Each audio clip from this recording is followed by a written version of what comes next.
Happy July, everyone. Welcome to the July episode of You're on Mute, the BVCFA podcast.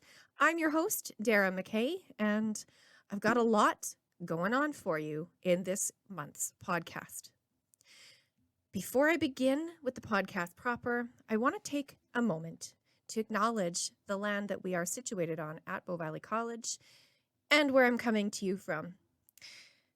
We are a Treaty 7 territory. Now, Bow Valley College, and of course the Bow Valley College Faculty Association, aims to uphold the intention of the numbered friendship treaties from the perspective of Indigenous peoples. We also remain collectively accountable to respect Indigenous peoples' legal and inherited rights, recognizing we are all treaty peoples. Through our words and actions, Bow Valley College honors the traditional lands of the Blackfoot Confederacy, which includes the Siksika, Kainai, Piikani First Nations, as well as the Eyahe Nakota, Wesley, Chiniki, and Bearspaw First Nations, and the Tsuut'ina First Nation. We also recognize the connection and autonomy of the Métis Nation Region 3 within the historical Northwest Métis homeland. We join all nations in celebrating the unique histories, traditions, and cultures of Indigenous peoples as we continue our journey on the road toward reconciliation together. Now, I need to make an apology because this is actually the first time that I have done a land acknowledgement on the podcast.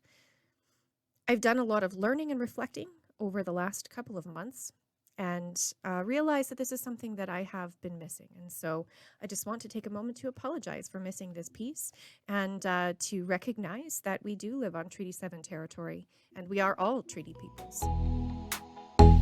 That leads me into the things that I have going on for you in the podcast today. Now, it's a bit shorter than you've seen, so definitely way shorter than last week's podcast because, it's summer. So coming up for you, I have some short segments and some longer ones. The first segment, What's Up in the FA? Well, here we are. What's up in the Faculty Association? Not much. We're all kind of taking a break for the summer. We don't have any executive meetings. We've finished our final meeting with the college executive, and we're looking forward to meeting again in September with the new members as well, with our new treasurer and hopefully some of our other new people that hopefully step forward. Wink, wink, nudge, nudge. We do still have 2 seats that need to be filled. Professional Affairs is currently still being done by Lindsay Bonifant, but I know she's looking forward to training a replacement or helping out.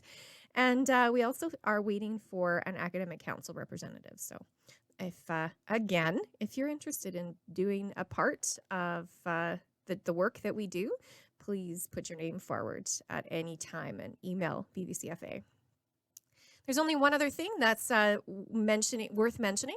The cool thing at the end of the budget year is we see that we haven't spent all of the money that we budgeted, and we actually had, which is a good thing, we actually had some money left over in our donations budget. So we have been able to donate a good amount of money to the Indian Residential School Survivors Society, to the Downey Wenjack Foundation, and to the True North Aid charity. So it's been wonderful to be able to put our money toward those excellent causes. So there's been a lot. That's all for What's Up in the FA, because that's what's up in the FA. Moving into segment number 2, and this is where, we're going to focus in on some of the heavier things that are happening in our world today. But you know what? They're heavy, but they're worth talking about it. This is our news and notes. The news, what can I say? There's so much going on in the world. There's so much going on in society today. And the one thing that continues to cause grief and trauma just keeps popping up again and again and again. And, we're at how many unmarked graves found in former residential school sites in Canada. First, we had the 215, and then we had 751, then we had 183, and the list continues on and on and on, right? This is not going to end. This is not going to end until every single residential school site is searched. And there's been a lot going on in our country of, you've seen the hashtag Cancel Canada Day moving around the country. You have seen the hashtag All Children Matter. You have seen orange shirts flood the Capitol and different buildings and things at Canada Day celebrations. You've seen all of this. And, I sent out an email a couple of weeks ago, just kind of outlining some of the things that we could do as faculty to uplift and support and be allies and, even be accomplices for our Indigenous colleagues, students, neighbors, friends, brothers and sisters. And, today I have a really amazing guest to talk a little bit about those things. And you'll hear from Crystal Manyfingers in a few minutes' time to talk a little bit more about what she thinks we can do in order to really support reconciliation. And I know reconciliation has become one of those like catchphrase words, and the more we use a word, sometimes the less meaning it holds. And so I've been challenging myself to really think hard about what reconciliation means and how we can literally do something. And it's not enough, in my opinion. Now, this is part of the notes. Okay, that was the news. Here's my notes, because this is going to keep going, and it's not enough to change my profile picture to orange. It's not enough to hashtag I stand with survivors. It's not enough. It doesn't accomplish enough. There are real, true, and tangible things that we can do, and Crystal's going to tell us a little bit more about that. I've been doing some research on my own to figure out, how can I, as an instructor at Bow Valley College, as a faculty member, as a representative of faculty members, how can I personally, me, Dara, do something? The first thing that I needed to do was make sure that I apologize for not doing a land recognition and do it, because knowing whose land we're on is a huge idea. Some of the advice that's been given to me and some of the things that I've been reading about are simply, and you'll hear a lot of this from Crystal too, is learn about the cultures that you're surrounded by. We have such a wealth of cultures just surrounding us in Treaty 7 land. And, there's a lot of resources out there in order to teach ourselves. And so it's up to all of us to learn. So, okay, that's enough of me talking about this because, I'm not an expert in this area. But you know what? Crystal is. And so I'm going to bring in Crystal Manyfingers. She has been working very hard for many years at Bow Valley College on decolonizing the curriculum, indigenizing the curriculum, school by school by school. And if you've had the pleasure of working with her, you know what I mean when I say she's an absolute light and a phenomenal person. So here's Crystal. Okay, so I would like to welcome to the podcast today Crystal Manyfingers. Crystal, you probably have heard of her and know her, but she's been at the college for a long time doing a lot of really amazing work with the decolonization of the curriculum and all of the wonderful things that she's put forward. So thank you so much for joining us today, Crystal. I really appreciate you. Thanks for having me there. So Crystal, I think it's really important that we have these difficult discussions, and I'm not qualified to answer the questions that are popping up from faculty. And one of the biggest things is, in light of this ongoing terrible trauma, faculty is wondering what we can do to help support our Indigenous colleagues, friends, learners, and neighbors. I'm wondering if you have any things to share on that topic. There has been a lot of discussion about this particular topic over social media, through the media, through every kind of classroom discussion. It's a topic that at this point is so sensitive. Like, just to talk about numbers, we've only discovered 9 Indian residential schools in Canada, and the numbers are well over 1,000 children that have been unmasked. There's still 130 schools to go. across Canada. I was in a course this morning on Indigenous land-based teachings, and our instructor is Dr. Pamela Toulouse, who's a very, very well-known Indigenous academic. She told us, like, this is a time where Canada is really in a time of incredible grief. Mm-hmm. And we have to ask ourselves, what are some of the things that are happening? Also looking at the precipice of humanity suffering, the pandemic, even this temperature rising, global climate. There are a lot of things we can do, and what I was advised to say was that, red, white, black, yellow, we're all in this together, even though we're all going through different cultural changes and atrocities. But we all need to really stop this racism, hatred, and Canadians really need to just understand what has happened in the past. What is colonialism?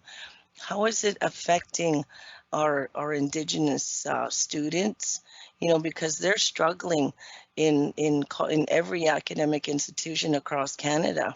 Mm-hmm. I mean, we've all been poor students, and I think it's a time when we need to just really look at this from a world level and see that this is one thing, but especially in Canada, we need to how can we help our colleagues? Well, there's definitely lots of articles out there about how we can, as Canadians, help our Indigenous people in Canada. Mm-hmm. And I think one of the biggest things is learn what the residential schools are. I've been doing this indigenization, decolonization of curriculum for 3 years. Mm-hmm. I started with the School of Health and Wellness and the nursing program. But there's still a lot of work we need to do.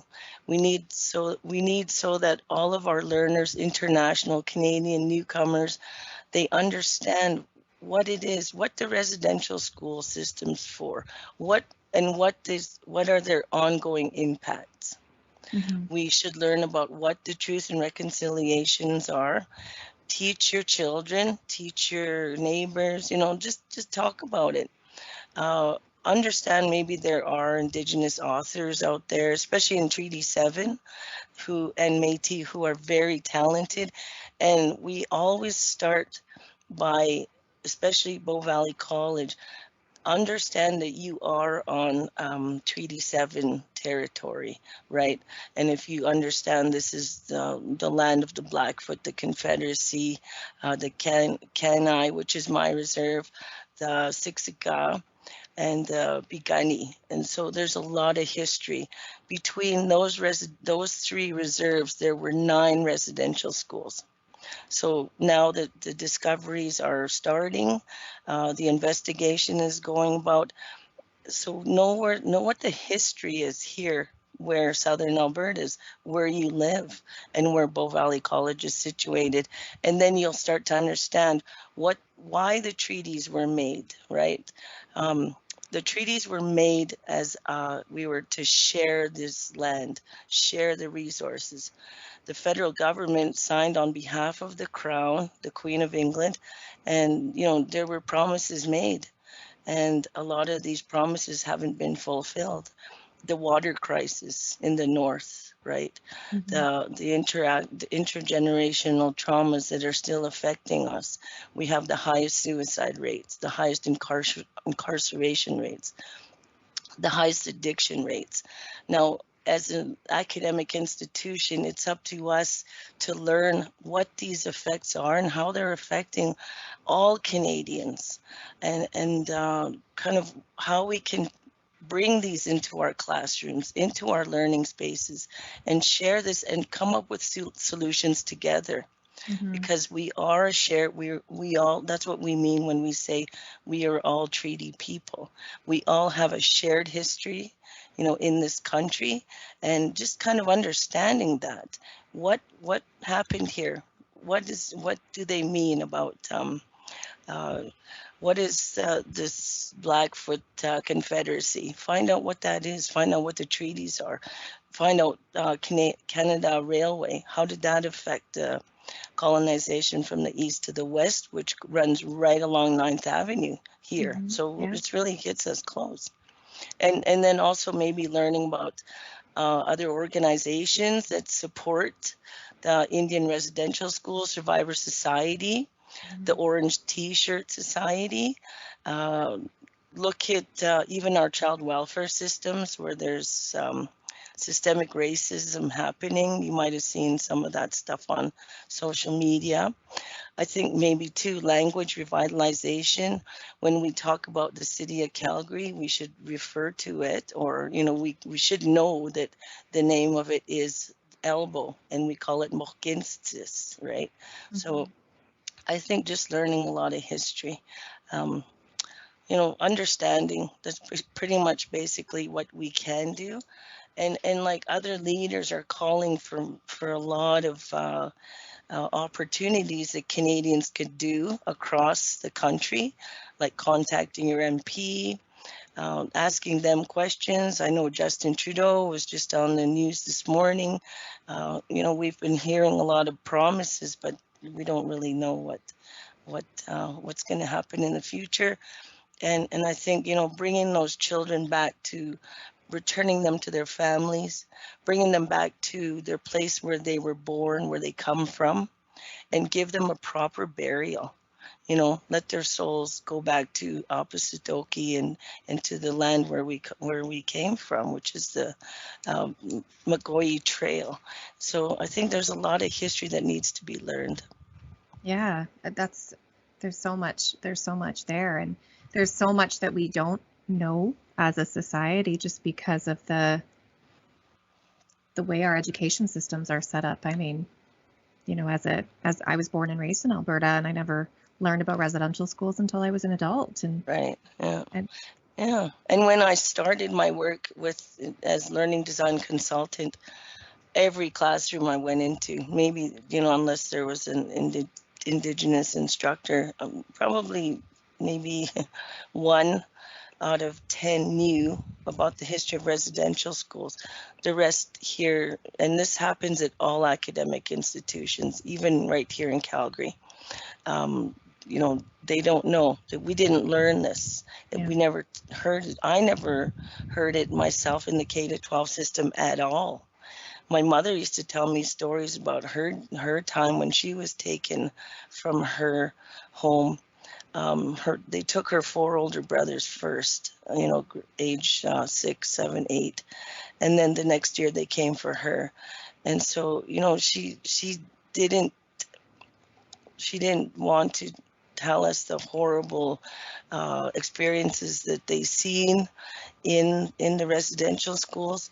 And so a lot of this knowledge and this experience was kind of covered up, and then it turned to dysfunctional behaviors by a lot of our people.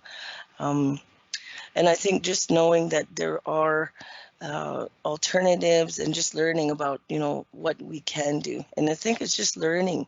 One of the calls to action in the TRC calls it all Canadians should learn mutual respect, mutual empathy, mutual understanding, and that is cultural competency, intercultural competency. And the TRC commissioners said, whether it's whatever field you work in, you need to understand. So when I'm talking with a lot of early learning educators right now, I tell them, when you go out to do your job interview, one of the things they're going to ask you is, what do you know about the TRC?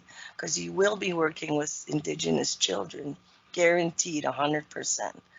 And, as a college, I've always said this, and I've said this for a few years, is we want our graduates to be the best candidates for those positions, because that's what makes us a wonderful college, right?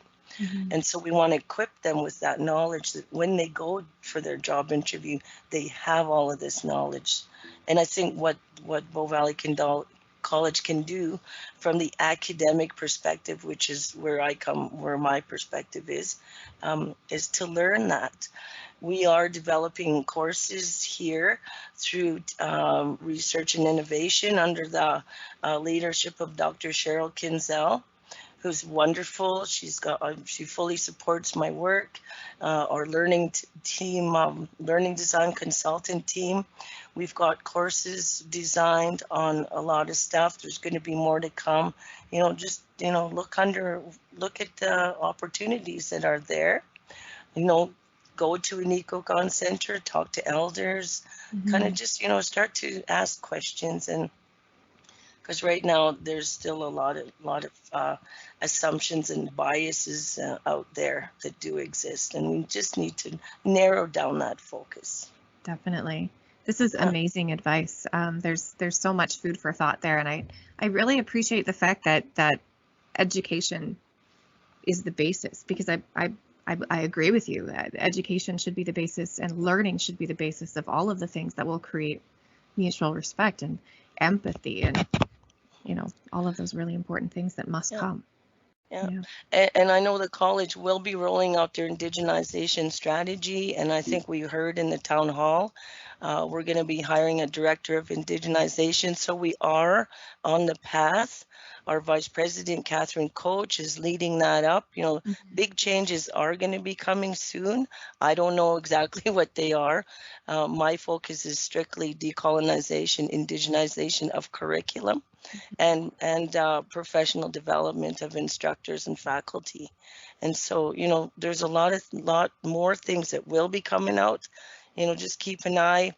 There's going to be a Indigenous terrace learning space up on the South Campus, 4th floor, under Amy Spark, our sustainability coordinator. Oh, amazing. So good things are happening, and this knowledge just needs to be shared. Get involved, volunteer, stuff like that, and learn a Blackfoot word or two would be cool. That would be pretty cool. Ask a question, and we'll share it. We'd gladly share that. Wonderful. Yeah. Thank you so much, Crystal, and thank you so much for your time and the emotional energy that it takes to talk about these things in such a time of mourning and grieving. Yeah. It's like I said, this country is going through a major uplifting, and we're going through a cycle of grief. It's a time we just need to learn how to work together. We're all human beings, like an elder said. We all bleed red. I agree. Thank you. On behalf of the faculty that are going to be listening, we want to thank you for your words and thank you for your time, and hope that you enjoy all of your time off and much needed rest, I hope. Yeah, I'm looking forward to it. We'll be back in August to carry out the rest of our work. And the work never seems to end. Yeah. So again, I want to thank Crystal Manyfingers for her words, for her thoughts, and for her emotional energy, because as she expressed, this is a time of grief. This is the time where traumas are being brought up over and over and over again. And we all need to understand and know that, residential schools are not a distant past, right? They were still running in my lifetime, and in our lifetimes. Like, I'm only 40. They were still going when I was in high school.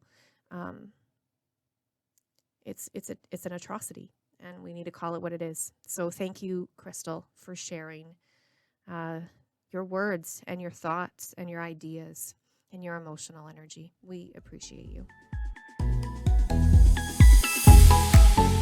Well, okay, let's switch gears a little bit.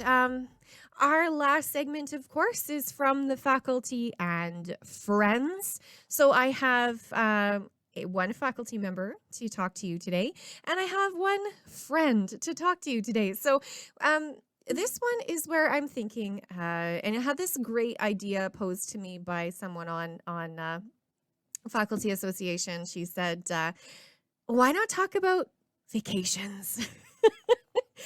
We're all in this place where, numbers are coming down, vaccination numbers are going up, and borders are starting to loosen, and we're booking our plane tickets. Am I right? we're planning and we're thinking and we're trying to get our heads back into a world that isn't locked down. And it's been over a year, almost a year and a half of a world where we can't travel, we can't go anywhere. I know I'm one of many people who had to cancel travel plans throughout this pandemic, not throughout at the beginning because we didn't go anywhere in the middle, but I just booked a plane ticket and I'm excited because, really crossing my fingers that I can go. And I think we're starting to come out of this and having a little more hope that we can, get out of our little bubbles and leave the four walls of our homes. And so I've got two people to talk to you about some amazing travel destinations and some thoughts and ideas and learning that came out of those experiences. So first up, I have a faculty member, Lee Murray. So let's listen to my interview with Lee. Okay, everyone, for the listeners joining us this month, with us I have Lee Murray. Lee works in the School of Foundational Learning. He teaches science. So currently right now teaching Bio 20 and Chem 20. Lee was actually one of the first people I met when I started working at Bow Valley College with what seems like forever ago. And I always remember Lee telling me his travel stories over lunch. And so that is why I've invited Lee to come onto the podcast today to talk to us a little bit about travel because the world is opening up again. So welcome to You're on Mute, the BVCFA podcast, Lee. Hi, thank you. So I think we'll just dive right in. I know that you have lots of stories. I've seen some of your underwater cam footage. What are some of the places that you have visited or around the world? Well, Dora, most recently, I guess it's been just pre-COVID, was Spain and Morocco and Bordeaux, France. We did a eat and drink thing with some friends where we started in Bordeaux and went to some vineyards. And I had never eaten in a Michelin star restaurant before in my life. I love food and I love to cook, and we don't have one in Canada. So I felt like this is something I have to do. So it was rather strange because these friends of ours just called and said, we're going in like 2 days. Do you guys want to come? And we've got it all planned out, everything. And it was like, and we did. We just impulsively went, and off we went. And we landed in Madrid, and then we started in Bordeaux, and we ate in Michelin star restaurants almost every day from France across Spain into Morocco. Amazing. And it was impulsive. We kept going on the move all the time, and it was total eat and drink. So that was the most recent one. But usually I go to Mexico. I have friends that live there. I have friends that live in Maui, so I go there as well and stay with them. And then I like to get away from my friends sometimes. And Nicaragua was about 4 years ago. Took a month and went there and traveled around, and yeah. And then of course New Zealand, like everybody else, and Thailand and Fiji. Fiji. That sounds really nice. New Zealand. I haven't been there, so I'm not like everybody else yet, but I promise I'm going someday. You'll get there. I love the kinds of trips where you kind of eat and drink your way through all of the different countries and cuisines. Those are my favorite. It was. Go ahead. Do you have any Well, it was fabulous because the style of the cooking, when we started in Bordeaux, it's French, so it's very structured, lots of creamy things. And then into Spain, you start to infiltrate a little bit more of the spices and the tomato type stuff. And then by the time we worked our way down to the bottom of Spain, even the flavors of northern Spain versus southern Spain had changed, and more seafood in the south. And then there we are in Morocco, and it's much different cuisine. Oh yeah. No utensils. Yeah, so it was quite the experience and the transition. And of course, Morocco, well, first of all, in Bordeaux, the wonderful wines. And then we're in Morocco where there's no alcohol. So it was like, okay, well, so there was that too. we're gonna eat. We're just gonna eat. Yeah. Yeah, I think that would be not too bad. Do you have like some really memorable experiences in some of these places? Like if somebody were to ask you, what is your most memorable experience? What's the first thing that comes into your mind when you think about that?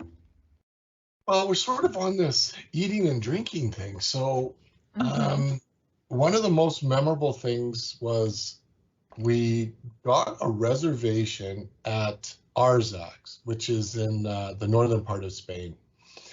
And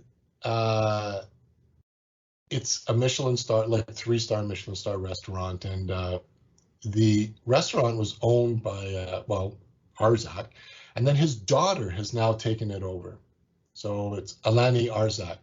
And the year that we went, she was voted or granted, I'm not sure, but the female chef of the world. Wow.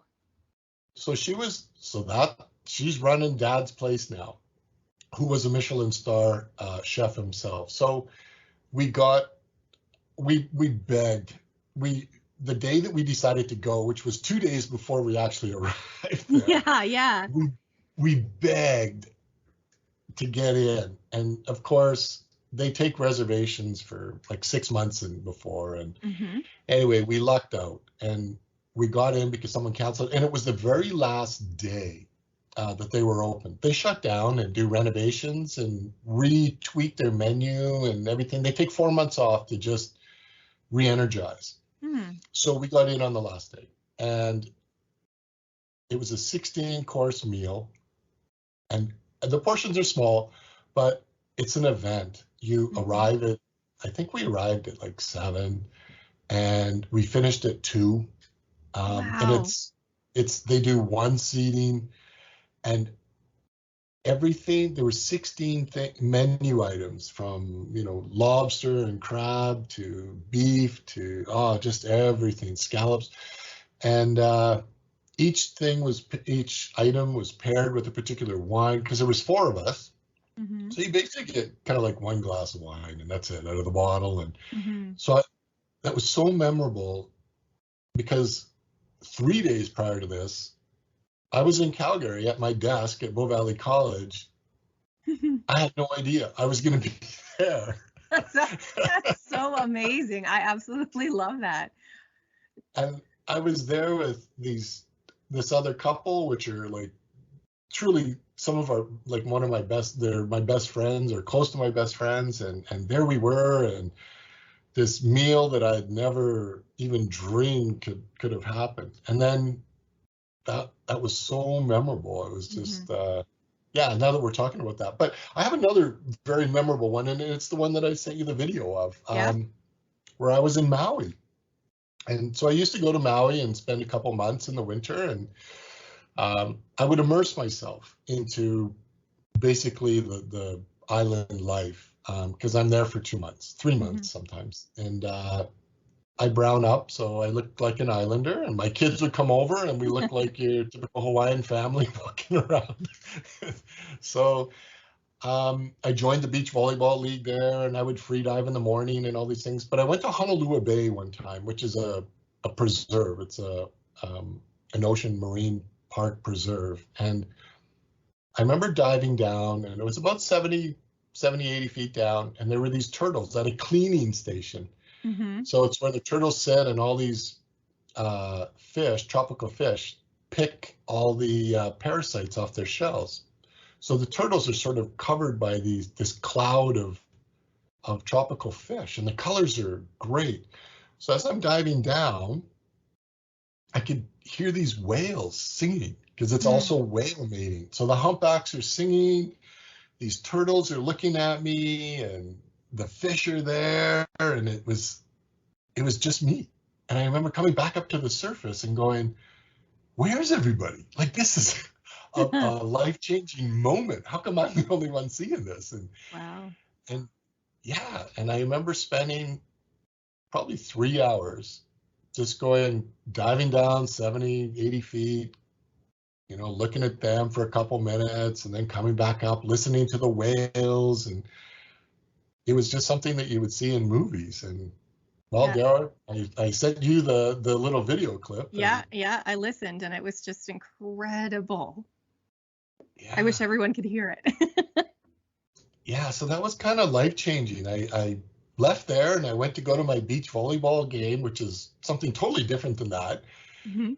And I remember I just sat in my beach chair waiting for the games to start for about 10 minutes, just kind of just shaking that off. I wasn't ready to get active in volleyball until that had just sort of dissolved away because it Yeah. was so powerful. That'd be almost like a spiritual experience, right? It very much was. I Yeah. felt so connected to the island, and it was Mhm. like, this is what the islanders talk about, like Yeah. being part of the island. It's Yeah. like, wow. Yeah. I love that. And there's so many things that you could say that are so memorable, but I think once you experience something like that like the ocean or like nature gives you, it's so different from what you can find in another place. I mean, you talked about two different kinds of trips. One quite spontaneous one where you're kind of eating all this amazing food, and another place where you kind of just immerse yourself in the culture. So can you talk about what different kinds of trips you may have done, the different types? Yeah. So, well, like I said, that one where we started in Bordeaux and went to Morocco, that was a total impulse one. And the beauty of it was that somebody else had done all the planning really and just Nice. said, you want to come. And it was a trust thing. And when I actually got to the airport and sat down, I went, you know what? And this is the thing, instructors, teachers, I'll admit, we're control freaks. Sure, we And are. everything's got to be controlled. Your class is all this. And for one of the few times in my life, I just had to get to YYC and everything else was taken care of. Oh, They that's had rented the car, they had made reservations, they had it all planned out. I just had to just be awake.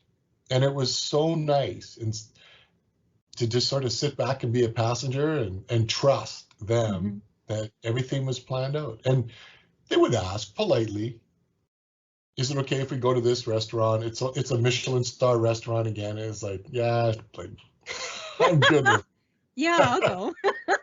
yeah. But on the other hand, there's been trips where half of the fun was actually in the research and the planning of it. So when I went to Nicaragua, it was, oh, there's this volcano you can toboggan down. Like, oh my gosh, I'd never even heard or seen of it. So, we booked that. And then there was this, it's Omotepe. It's this island thing, and it was like never heard of it. So I researched it, and then we researched the Corn Islands, and we went out there. But it was actually half of the fun was just researching all of that stuff, finding these things, and then going, you know what, let's go. And then when you're there, it's like, yep, this is exactly the way it looked in the travel thing on the internet. And but it was a relief then. But the planning was actually the fun part, and then doing it was just kind of a relief. Oh yeah, because it's playing itself out, right?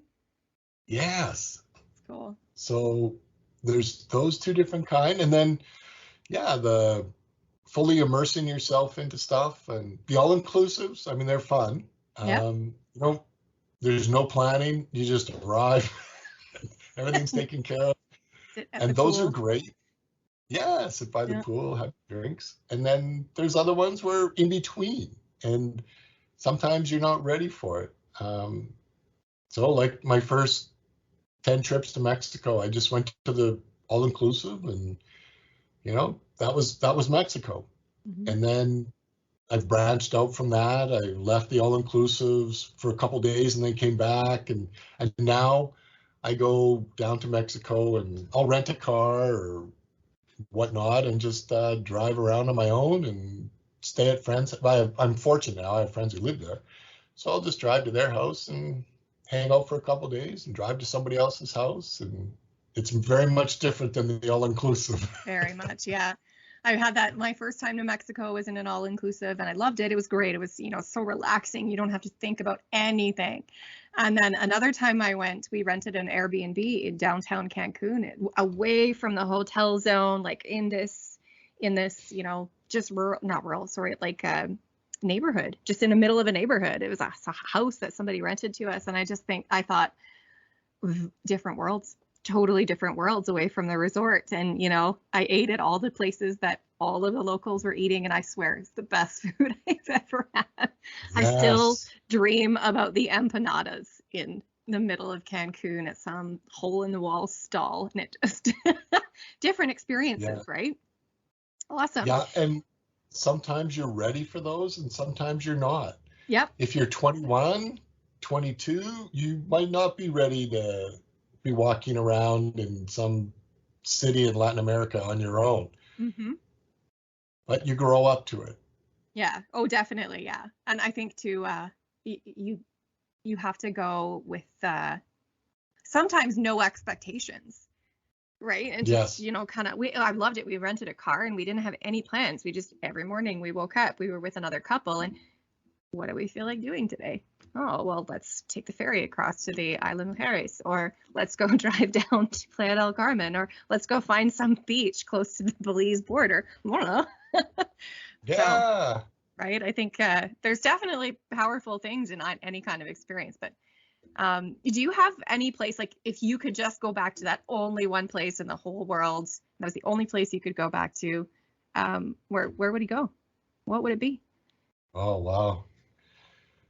Well, Kihei in Maui is very special because I can do my free diving. It's very relaxed. But I think really the place that I would go back to would be one of the islands in Fiji. Oh. So, yeah. So it's just very relaxing. For me, the diving, the free diving is wonderful. There's no cars on the island. I mean, there's, hundreds of islands in Fiji, but the one we went to, there was no cars. It was just the one resort. We had our own, what they call a bure, your own little sort of straw hut cabin thing on the beach. And, and it was just very relaxing. And there was an island just on the other side of the barrier reef. And you could take a sea kayak and in an hour or so, 2 hours, you could make it to this other island where there was nobody. It was uninhabited and it had its own little lagoon. So I still remember paddling out to that, and I dragged a Coleman, I borrowed it from the kitchen, a Coleman cooler, and we put our lunch in there and drinks and stuff, and it floated. So I dragged it behind my sea kayak and we got there. And I'm not sure if you remember that movie, Blue Lagoon with oh yes, Brooke Shields and yeah. Anyway, that's what it was. It was just me and my girlfriend at the time on this paradise island. Wow. And yeah, so I love people. I'm gregarious and I love being at the college surrounded by all these people, but that was special. It was just, everything was just natural. Cool. Yeah, that sounds pretty special. That sounds like an ultimate, like, breathe out moment away from such a busy life that we lead right now. Awesome. Yeah. So that's where I'd go. Thank you so much for sharing all of your stories. And I'm willing to bet that we could probably talk on this for hours. So I encourage any faculty members to go find Lee and ask him some stories, but unless he's busy, headphones on means don't talk. That's my motto when I'm back on the college. If I have my headphones in, don't talk to me. Thanks for your time today, Lee. I really appreciate it. And I know that all of the listeners will get a lot out of this, and hopefully they'll start making their own travel dreams and plans as the world starts, I don't know, opening back up perhaps. Yeah. Thanks, Dara. It's been fun. Yeah. All right. And once again, thanks to Lee Murray for all of his amazing ideas. I'm going to tell you, we chatted for quite a bit after we finished recording this, and I've watched some of the videos that Lee created of the free diving of the turtles he was talking about, and the sounds of the whales. And oh man, I'm so scared of water, but that makes me want to do that.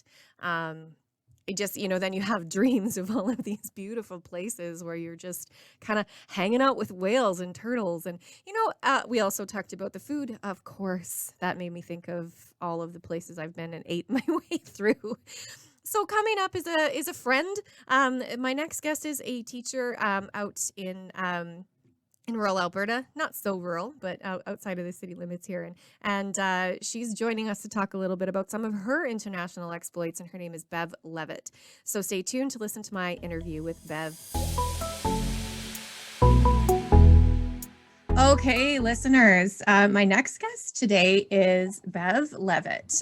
Bev is a teacher in high school here in Alberta. She currently teaches Spanish and French, a little bit of English. Bev's had a long and wonderful teaching career, teaching a lot of secondary and some elementary, and even some adult education in ESL. Welcome to You're on Mute, the BVCFA podcast. Thank you. Okay, so our theme today is travel, different places in the world, because as we hope and fingers crossed, we might actually be able to start getting on airplanes again and seeing other parts of the world instead of our absolutely yes our four walls around our house. And I know that you've been to a lot of really cool places, and you've spent some time living in some other countries. What are some of the most interesting places that you have traveled and or lived in? I think the one that tops my list right now is Peru.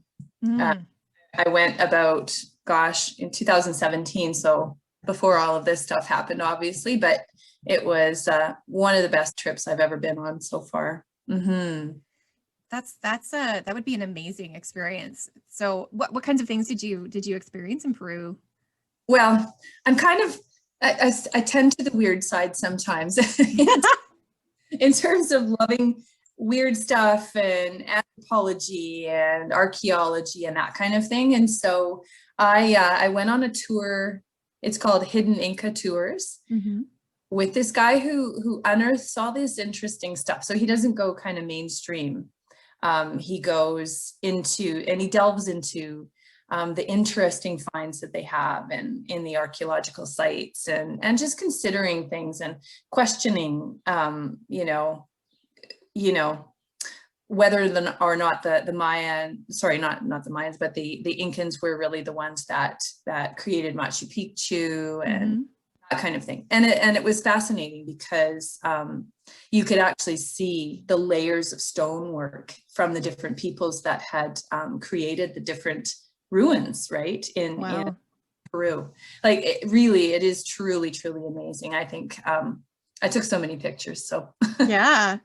I mean, because you think about going to Peru, and obviously the first thing that came to my mind was Machu Picchu, but there's probably so much more. Like, what a long and in-depth history that there is there, right? Yes. Like, oh my goodness. Like, we think our mountains are beautiful, and they really are. But when I went into the Andes, like flying into Lima, and then I took a flight from there to Cusco, which is from sea level to 12,000 feet, right? Yeah. Up. And it was amazing. The what did they call it? The Sacred Valley from Cusco all the way to Machu Picchu, sorry.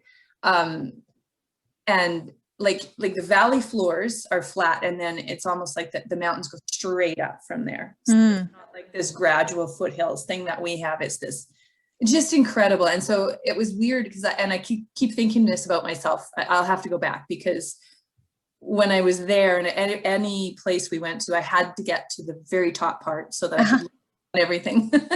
So I would race to the top, and I don't know if I ruined it for myself, but it was just the most amazing sights. It just blows my mind still. Yeah. Something that definitely would stick in your memory forever, like being able to look down from some of those crazy high peaks and see everything below. Yeah. Yeah. Like if you've ever been to the Grand Canyon, Mm-hmm. and you look down and your eyes play tricks on you, that's kind of the way it was. It was like, oh, it can't be as high as I'm thinking it is. And then you see even further and further, and then your eyes start to adjust, and oh my goodness, yeah. And there are other ruins there too, other than Machu Picchu, right? All the way along the Sacred Valley. You go, and what was the one called? Pisac.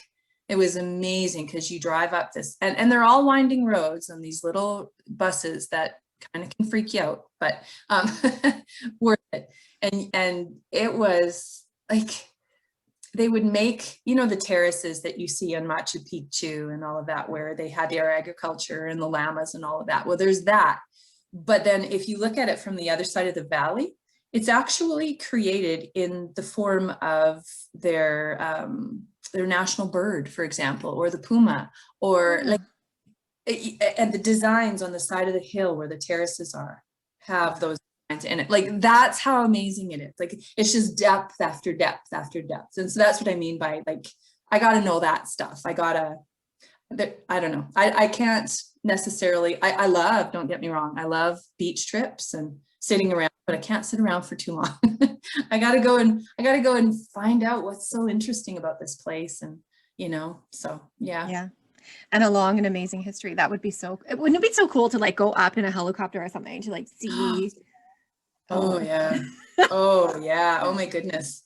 You got me thinking about the Grand Canyon, and I know I've been there once, and they had helicopter tours, and I thought, oh, that would be so cool just to see it from a bird's eye perspective. Yeah. Yeah. That would be.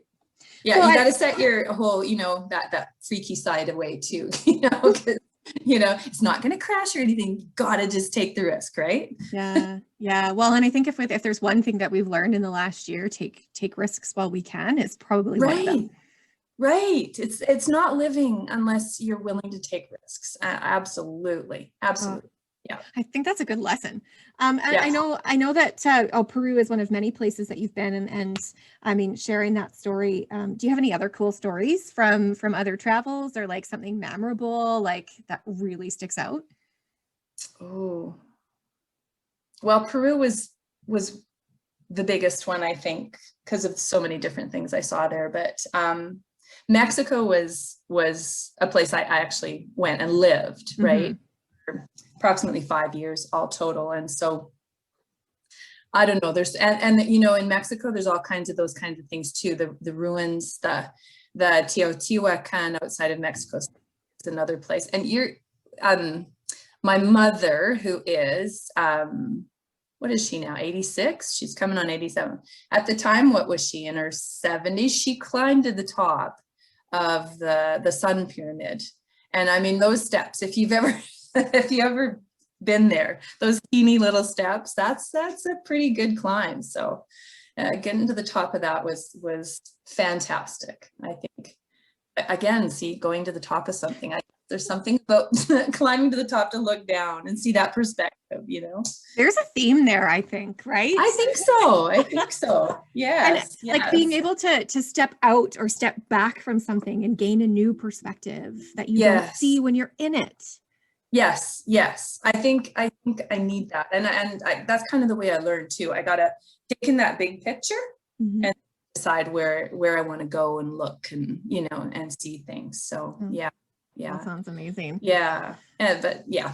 So you lived in Mexico for 5 years or so. I mean, I'm sure you have some big takeaways there. I'm assuming you were, you know, doing some teaching and immersing in the community. What are some of the things that you really took away from that time living in Mexico? Oh boy. I don't know. I love the people. I think the people in all of these places are the biggest thing, right? Like, a place can have the most amazing sights and sounds and all of that, but nothing makes a place that like the people do. And they're just the funnest people, right? Which is it, most fun or funnest? I've always, you know, and I'm an English teacher, so but no, they are so loving and giving and so much fun. And I think I think in any place we go to, we can gain so much insight about life from what people enjoy. I think a lot of times in Canada, we're so uptight, like I know, like I went through culture shock. I mean, one thing I did learn was that my culture is great. I love Canada and Canadians,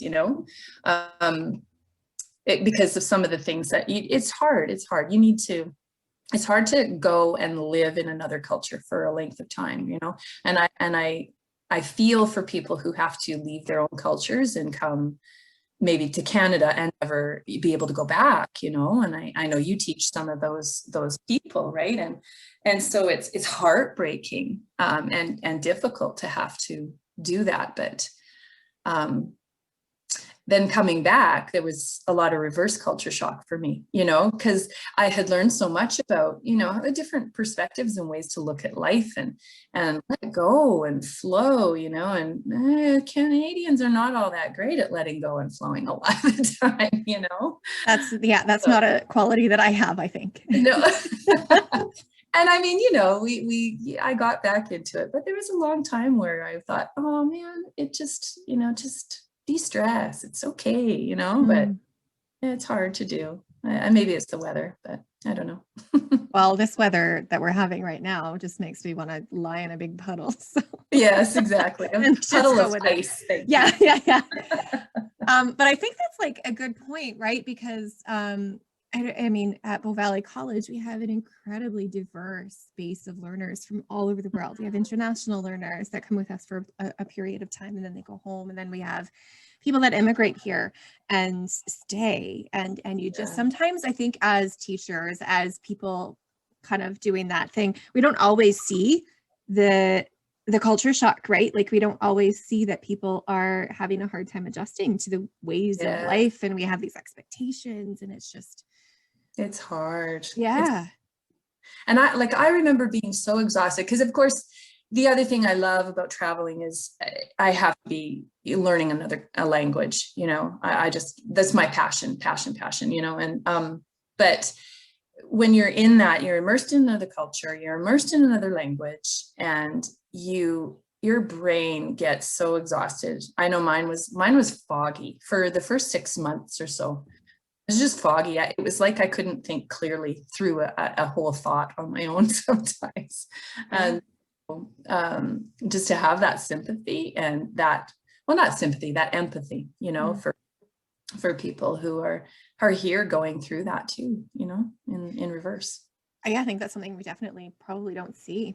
But yeah, so I guess, and when you're thinking about going back to that idea of traveling and experiencing other cultures and being in new places and gaining new perspectives, if someone were to ask you, if I go to Peru, for example, or if I go to Mexico, what is like one thing that is a must see or a must do, in your opinion? That's maybe not the whole like touristy thing or whatever you have there. Street food. Especially Mexican. I don't know if I'm an anomaly or not. I never ever got sick in all of that time I was there, right? I had a friend who was sick all the time, but street food is amazing. You just have to remember that you go to places where there are actually other people as well, usually the locals, right? So always make sure that the locals are frequent visitors to that place. And but especially in Mexico, taste, like for them, I don't know, their whole culture is colorful, including their food, the tastes of their food. Like you just have to, like everything is fresh and strong, I don't know. That's a must do in Mexico. Absolutely a must do. Oh, I second that. Yeah. Yeah. And real authentic, like I said, street food, but yeah, be careful, but yeah. And I think that's the same for Peru. Like I know that they are real culinary experts in Peru. At least that's what they claim to be, right? And it's just a different kind of cuisine down there. Here, I never did try cuy, although I was with people who did. Do you know what that is? It's guinea pig. Yeah. Oh. But I mean, it makes sense, right? The hill people, the people that live up in the Alps, right? Or not the Alps, sorry. The Andes. You can edit that part out. I sure can. They don't have a lot of other livestock, right? And so guinea pigs are easy to they proliferate well and quickly and all of that. And so they just grill them right up and yum, yum, For me. Yeah. I feel like I would try it. Yeah, I probably would. Had I had a few more, opportunities, I may have tried a little bit of it. But I think get down to the local level and talk to people in their language and try their food and just, don't stick to the touristy places. You're not going to know the real place with that, Yeah, that's fun. I think, and I talked about this in my other interview as well, as the thing that I think about the most when I think about traveling is the empanadas I ate in Mexico from this little hole in the wall, but it was lined up every night. Exactly. Every night, and with locals, and it was honestly, and I've said this once in this podcast, I'm saying it twice in this podcast, I dream about those empanadas. There's nothing that beats them. Yes, right. And the other thing about traveling and all of that is just to let go and really have fun, smile and laugh a lot, because let things go. It's not going to be like home. And you can't expect it to be. And many a time, I'm sure lots of us have experienced those tourists from wherever, Western culture, that are really uptight and upset that it's not going the way that they want it to, and you have to let go. It's okay to let go. It is okay to let go. You're taking risks. You can travel again. So go for it and have fun. Yeah, I think that we're all looking forward to it. I know I've booked some plane tickets for later this year. Really hoping that. Oh, have you? Oh, yeah. Nice. To Mexico, actually. So, nice. So thanks, Bev, for joining us today. It's been so awesome getting a perspective of some Latin American culture and different things that you have experienced. And thanks for the advice. And hopefully the rest of us can take some inspiration from that. And y'all, maybe I'll end up in Peru somewhere. I hope so. It's really a must see. It's a beautiful country. Yeah. And Mexico too. It's just gorgeous. So thank you. Okay, and that's from the faculty and friends. And now, of course, I need to go to Peru. And, it's funny that came up because I was literally just talking to somebody else who's planning a trip to Peru. And I thought, oh, wouldn't that be incredible? I would just be absolutely amazed.